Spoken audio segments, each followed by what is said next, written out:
In this video, I'm going to fix the heat shield for my Mazda muffler. The dealership quoted me $62 to put new clips in. I don't really think the clips is a problem. I think what I really need are these washers, so I'm going to do it for about $4. I got a rubber washer, and then I got an equal sized metal washer, and I got those at the local Home Depot, so I didn't go to an auto center. Now, the nuts that hold this heat shield in place are actually plastic, bit of a strange kind of nut. You could actually push them in, so you don't need your socket to install them.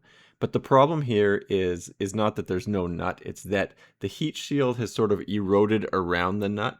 So the nuts are still there, but there's nothing for those nuts to grab onto on the heat shield. So that's why I went this route. I'm assuming Mazda just saw that the heat shield was hanging down and assumed those nuts were missing, but closer inspection would say that it's actually the heat shield is sort of deteriorated. So the first thing I do is put one of those rubber washers down, and then I'm going to put that metal washer in, and then obviously I'm going to take that nut and put it into place.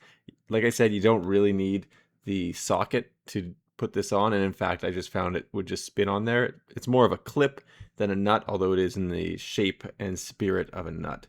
So there's 3 of them missing. That was the first one.